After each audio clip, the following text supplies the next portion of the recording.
Hey everyone, thanks for clicking on the video. This is a video about the 6 most used Wukong builds by me in 2025. I'll also be going over his kit at the start of the video. I hope you enjoy, and if you want to see more, make sure to like, comment and subscribe. Anyway, let's just get into it then. So Wukong's first ability, Celestial Twin, you summon a clone. The clone uses ranged weapons while you use melee and vice versa. The clone does half of your damage, but if you recast the ability on a target, you put a mark on them that makes him focus that target and deal 3 times damage. This is great for killing beefier enemies, or if you just want Wukong to focus on something else. Now for the second ability, Cloudwalker, you go invisible, you fly around and you heal. Great for survivability. Third ability, Defy, also survivability, gives you 1500 armor, which gives you a lot of damage reduction. And his fourth ability, Primal Fury, you summon Wukong's Exalted Staff, and yeah, it deals a lot of damage. Just that simple. For the entire video, the focus skull I'm using is Naramon for the Power Spike node, which makes your combo decay over time instead of disappearing instantly. Right, onto the first build. Now this build makes use of Arcane Hotshot, Unbelievable Intensifying Vitality for survivability and ability strength, I'm sure-footed because I don't like getting knocked down, Health Conversion for armor, Equilibrium for energy, Adaptation for more survivability, and Prime Continuity and Augur Message for more duration. Also makes use of Arcane Camisado to give Wukong more speed. This is the Primal Fury build on the screen. Molten Impact and Magnetic Rush to get Magnetic and Heat on it for melee Vortex. Molten Impact is to proc Heat for Arcane Hotshot to give you more crit chance. And now for this build I'm using my Helmet Charger. The build for the Helmet Charger and the claws will be shown on screen. Now I am missing a mod on the Helmet Charger claws because I can't be bothered grinding for the pet mods because I don't like the open worlds, but that's just me, you know?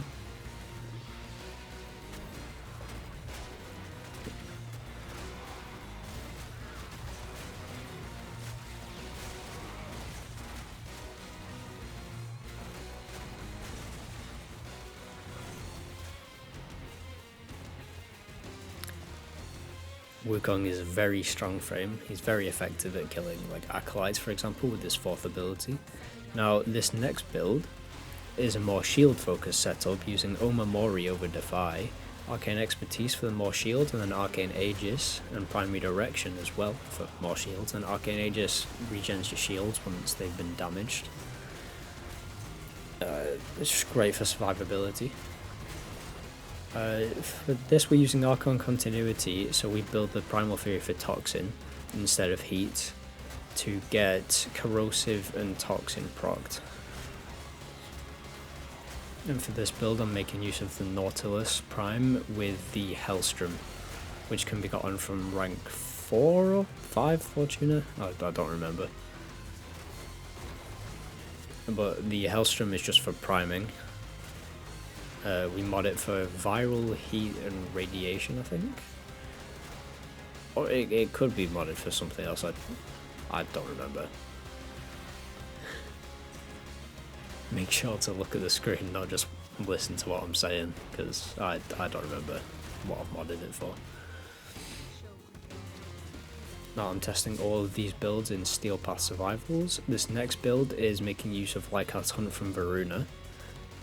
We've gotten a bit more strength on this, and then still using the Nautilus and the Hellstrom for the priming, but because that's somewhat inconsistent, we also use Arcane Hotshot and that Primal Fury build with the heat, but because the priming from the Hellstrom is inconsistent, I make use of the Cedo Prime, and that's that weapon's alt fire. To prime for Lycat's Hunt, the 5 status effects it needs were on kill, it will give it more duration. That was worded horribly, I'm sorry. You get the gist of it, hopefully. Also, in this video, you'll see, or hear, if you're just listening, me use the Naramon Taron Strike. You don't have to have the Taron Strike for any of these builds. I just really like using it because it's a big fucking sword. You know, it's pretty cool. And the Spectral Blades are kind of useless, but you know, a bit of extra damage is always nice when you're one-shotting everything.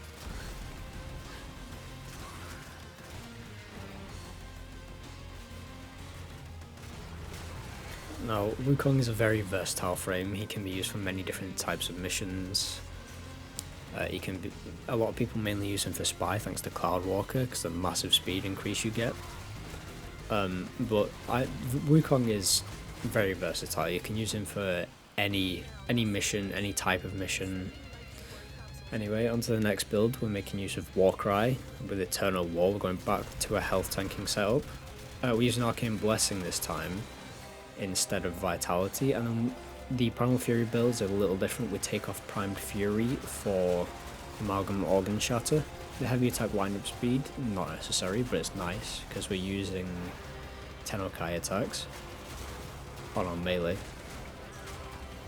But it's just nice, and then the more crit damage we also don't need, but there's nothing else really worth putting on the Primal Fury. We make use of the Panzervolk Profiler with Viral Quills and Synth Deconstruct. The build for the Panzer and the Claws are on screen now. We make use of Synth Deconstruct for the Health Orbs because on this build we have negative efficiency. And Equilibrium, sorry I blanked, and Equilibrium, which allows us to get a shit ton of energy. And also get the extra health from Arcane Blessing in a very short amount of time. The attack speed and armor increase from Warcry is helpful to, well, for helping Wukong survive and making the Primal Fury do more damage. Well, it's not really more damage, but it's doing its damage in a shorter amount of time. So higher DPS overall.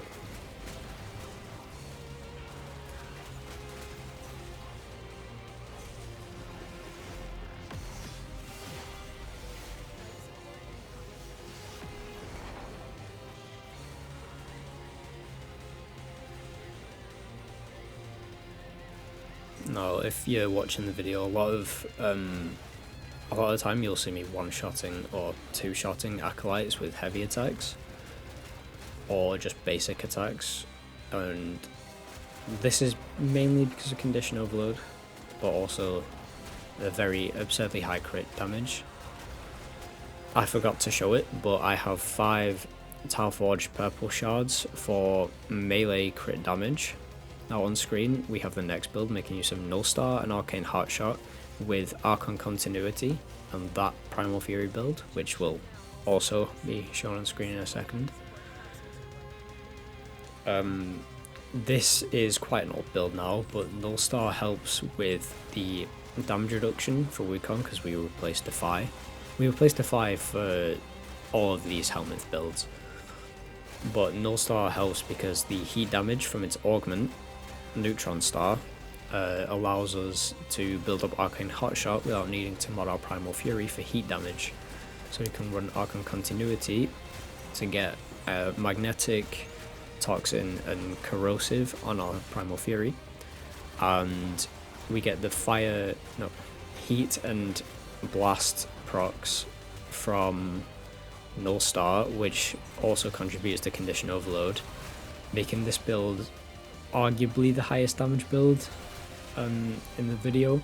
Maybe the next build is a little stronger, but that's because of the Helminth, which you'll see in a little bit. I'm not gonna spoil the build, although it's nothing special really.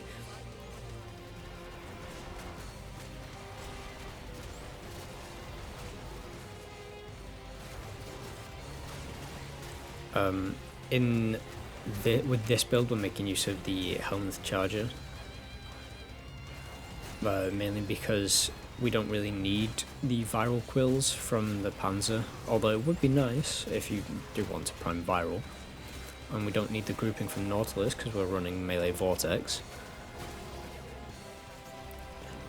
So yeah, we run the Helmut Charger because it survives, and it has a chance to double our loot or credits. Well, I say loot, or resources or credits whenever we pick them up, which is nice for just passively getting more resources instead of having to, you know, use like a dedicated farming frame like Necros, Korra, Atlas, Hydroid. You know, it's nice to have quality of life.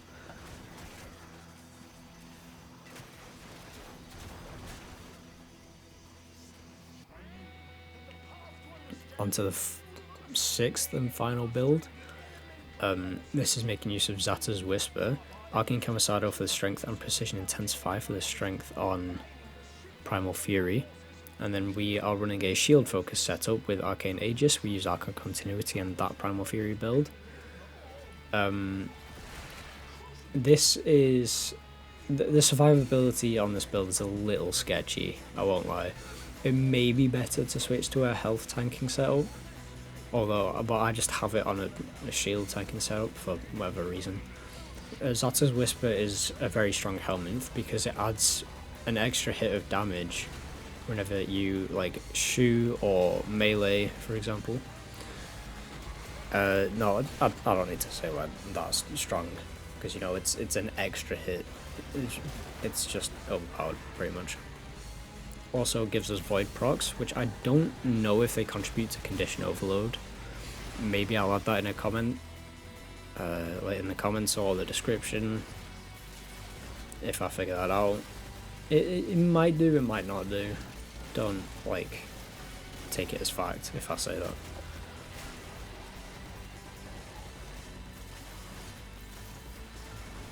So Wukong can be built for multiple in multiple different ways. You know, you can shield tank, you can health tank. If you wanted to, you could let the clone deal all the damage, although that doesn't spawn acolytes, I've noticed. But you could let the clone do all the damage and be invisible and invincible, well, invulnerable, with the Cloudwalker and its augment.